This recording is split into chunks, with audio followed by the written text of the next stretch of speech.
Hi, everyone. Welcome to the last of our summer series of workshops. And today we'll be focusing on winning the job interview.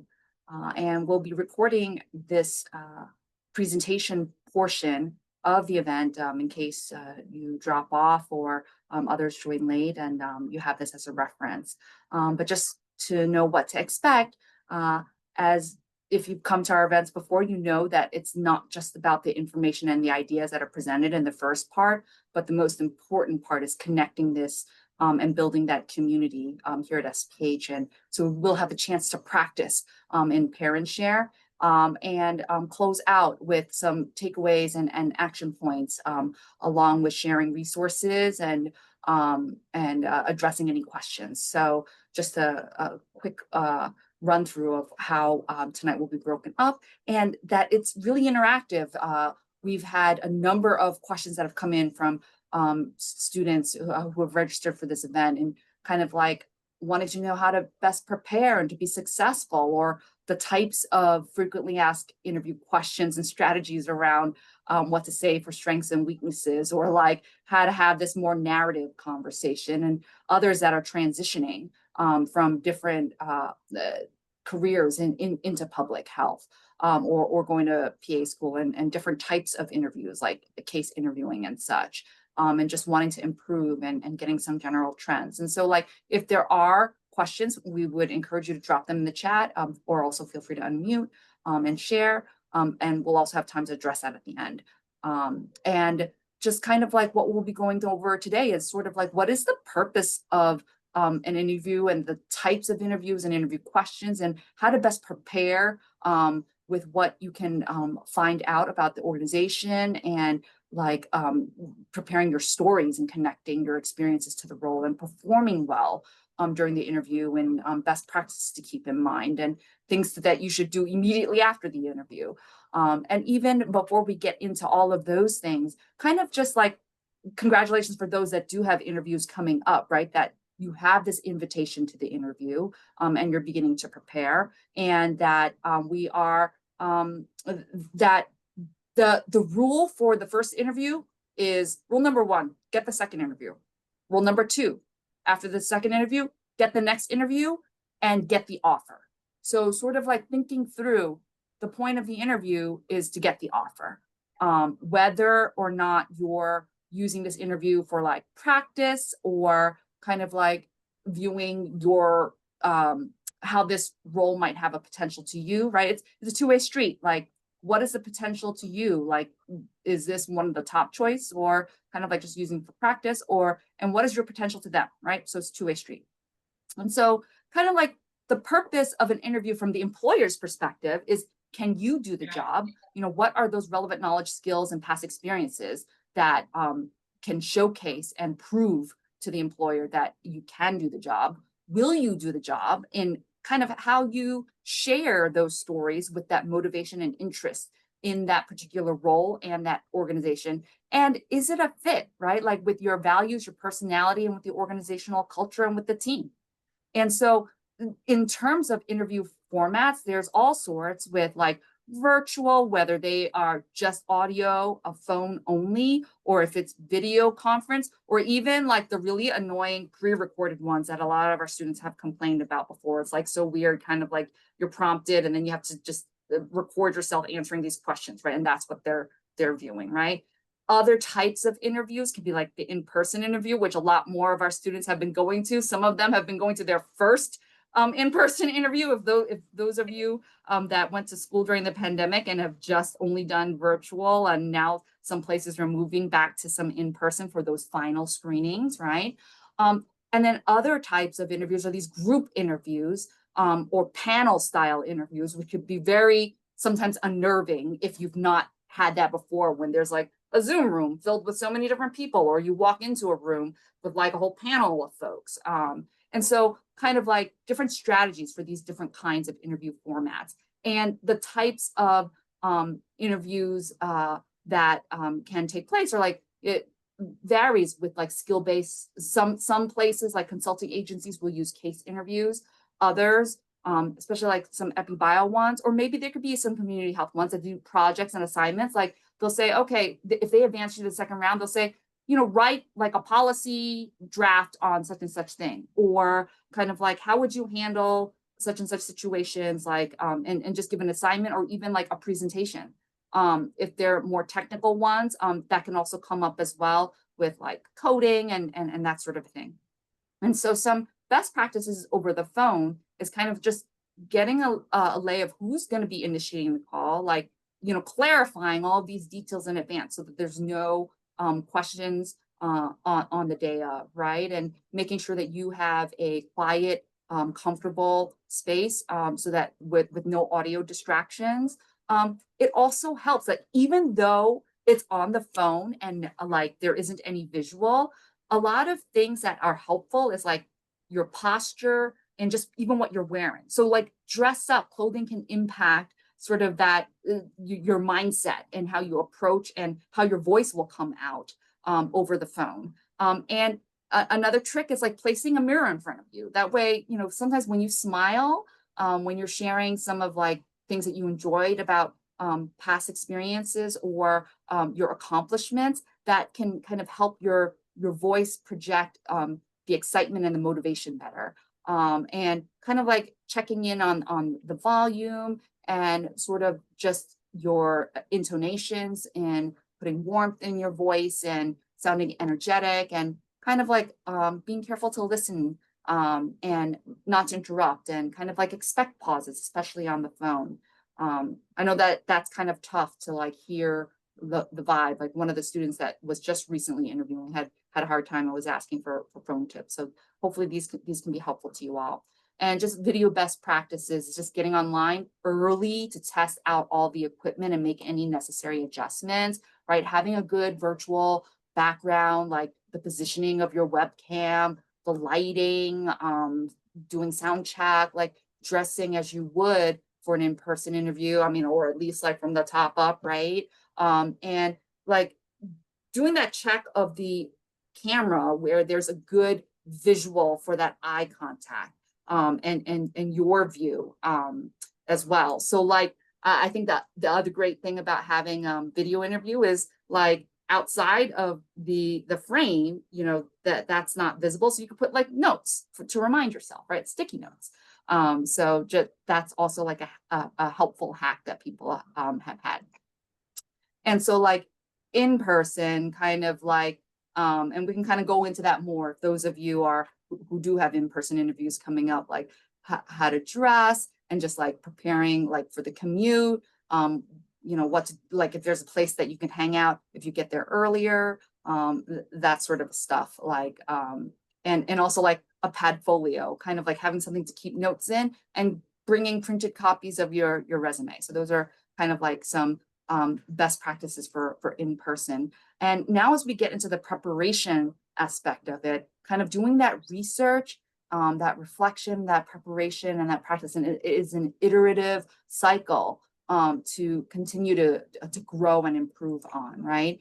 And so like before that interview, kind of like the things that you can research are more about the organization, learn more about the history of the organization, the mission, the size, the leadership, like some of the names of like the CEO, that sort of thing, getting the names of all of your interviewers, right? Like, and if you don't have their names, email and ask like just to confirm and clarify, some of those logistics that can go in to that logistic email, right? Doing research on industry trends and like news articles, if that organization has like on their organization webpage, like news releases, that sort of a thing. And thinking about like as your experiences as it relates to this particular job description. Oftentimes when students meet with me, one of my go-tos is a job description analysis game, analyzing and doing a close reading to review that job description and focusing on what are those skills and requirements that the employer is looking for, and looking at that side of the table with regards to what the employer is looking for and matching that with your experiences and what you bring to the table and how you can share that in the interview. And then really like it is just practicing, practice makes perfect. to be able to tell those stories in a succinct manner, to a lot of like what are commonly asked interview questions. And we'll kind of take a look at what some of these are in a minute, as well as some resources that can support this practice in doing mock interviews, like virtually on demand or with volunteers. And so the most commonly asked types of interview questions are kind of like ones that are factual, like the traditional ones, like tell me about yourself, why are you interested in this role in this organization, things about you and your background. That's what the employer is trying to assess or evaluate, right? Like really common are behavioral questions where the employer is kind of like seeing how, what are some examples of where you're demonstrating skills and achievements, right? And behavioral questions often start with, tell me about a time when ... or describes, a time when you faced conflict on a team. Other kind of situational, like hypothetical interview questions could be asking for specific examples on like how you would, what's your thought process and the action steps that you would take to address something. Like, what would you do if ... you were asked to take the lead on this project, or what skills would you use to move such and such project forward, right? And then there are those technical, very industry specific, that's really testing your knowledge of that particular niche area, right? Maybe it could be like around, so certain social determinants of health, and or it could be like a certain programming language or a certain platform, right? Like if it's healthcare, it might be different EMRs, or if it's like a virtual health education, it might be like learning management systems, things like that, right? So it could be technical in that way, or industry, or even like position specific. And so a kind of a framework for answering that, tell me about yourself. And this is probably one of the most commonly asked questions in an interview, right? Is sort of like, if you can frame your self-introduction with using what is presently going on in your life, what is the most immediate past that's relevant to this role, and kind of like skip to the future, like in terms of like sharing about why you're here. How does your interest connect to this particular role? So it's about you and how it connects to them, right? And so kind of like, crafting this personal introduction, thinking through those aspects of, what you enjoy, what you excel at, what are those experiences that you want to share about. One sample, Taylor, would you mind, like, could I ask you to help me like read the screen? Like as a sample, tell me about yourself, using this idea of present, immediate past, and relevancy to the future, i.e. this job role. Did you say Taylor? Did you say Tyler or Taylor? Oh, okay. Oh, Taylor. Yeah. Okay. Okay, so you want me to read this, right? Yes, if you don't mind. Okay. I'm currently completing my MPH at the CUNY Graduate School of Public Health and Health Policy with a concentration in community health, and I work as a pharmacy technician. My previous work experience has been in communications in the retail sector, which is a skill set I could directly apply to the outreach, fundraising, and reporting aspects of this role. I'm really interested in transitioning my experience into a program management position with a public health organization like Housing Works that is making a real impact in the reproductive and sexual health field, which I'm especially passionate about. Yeah, and hopefully thank you so much, Taylor.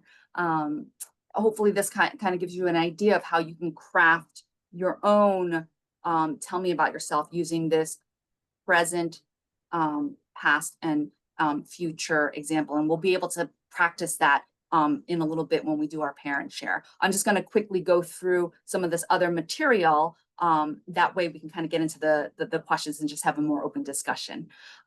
So like another framework for answering these behavioral questions is kind of like what I call star stories. And how can you make these star stories shine, right? And the framework is kind of like the situational context, which is sort of like even on your resume, your position title and the organization sometimes already gives that situational context, maybe the project that you're working on, right? And then the task and the action in that you took to respond to whatever situation was going on, like problem or conflict or achievement that you were dealing with, right? And those results, really focusing in and honing in on those results, the positive outcomes that came from the actions that you've taken, that you've applied, or the knowledge that you've applied, right? And that application of like the lessons you learn, the skills you gain, and how that can be applicable to this future role too, right? So kind of like using this STAR story framework, where I'll also describe, like, ideally a STAR story is about 2 to 2.5 minutes long. If you were to practice for yourself, like, because if you're below 1 minute, you probably have not provided enough details about the situation, or about your skill sets that you applied, or about the results for that matter, right? But if you're above 2.5 minutes, you're probably rambling. And so, there's different practice styles of these STAR stories just to kind of take a look in the mirror of your content delivery timing. But getting the horse out of the gate fast on the situational piece, and really honing in on like your action and really the results. Like if you've got 2 minutes, you really want to be spending the majority of the time on the results and the least amount of time on the situational context. And so kind of like just some ideas of, those situational contexts around like where you're working and what role and what were you tasked with, right? So here's an example of a volunteer relations manager for New York Cares, tasked with volunteer team leader training for health related projects. And because like it was heard that people weren't prepared, right, for what came up in that role. And so kind of like the talent and the action that were applied, like steps that were taken, and if there were any collaborators or if there were any bumps along the way, like what are some of those details that you can kind of add color to that situational context, right? Like perhaps it is kind of like, since it was new content relevant to volunteers, that there was an analysis of like a team leader survey around those challenges, and like using SurveyMonkey as a tool and conducting this research on volunteer best practices, doing a literature review of like through different kind of like academic journals and articles on the topic, and creating a survey to do a post assessment of each training. So kind of like thinking through those details in that situation. What did you do? And like talking about the result. How did things turn out? What was the product? How did that contribute to the larger goals of the organization or team, and what impact did it make? So, both through this observation of training engagement during the session, and also that analysis post-training, that volunteers reported feeling much more prepared to address those common challenges that came up with health-related projects. And so kind of like, as you apply this experience, that, it can kind of share about like how it enhanced your ability to conduct these like best practice research, designing sound surveys, and like feed learning back into the program design, and how these skills could be directly applied to that monitoring and evaluation position.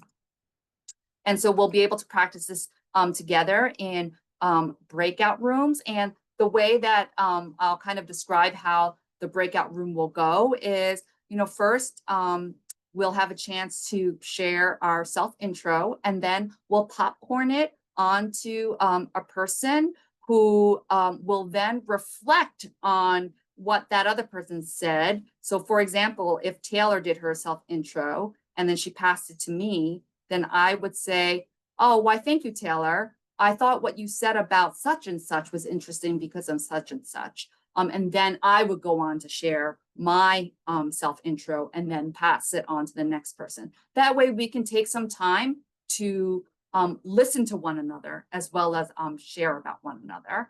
And the second, so this is the first part, round one of our breakout room. And then the second part will actually be to practice some STAR story practice around kind of like this accomplishment story using like the STAR method. Another way to think about STAR with situation, task, action, result is kind of like what, how, and why. What was what was the challenge or the problem or the situation? How did you address it with your knowledge, skills, and abilities, your KSAs? And why does it matter to the employer? Why would anybody care?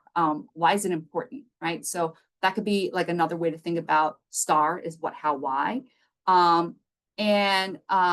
You know, we can also practice this weakness question, like things that you might be working on, kind of like this idea around framing it, that STAR around like awareness around something that you're working on, the actions that you're taking to improve, and you know how you've achieved or accelerated. And so like packaging that with the right words to share with the employer, that it's like a forgivable or a rookie weakness, and not just like being overly honest about stuff, especially if that's a requirement for the job. That's a big no-no, right? So like thinking about something that you could share that is authentic, but thinking about it ahead of the time. And so, you know, we'll do these stories to practice, and then, you know, reflect and pass on to the next person. So we're going to pause the recording for now while we get into these breakout rooms. And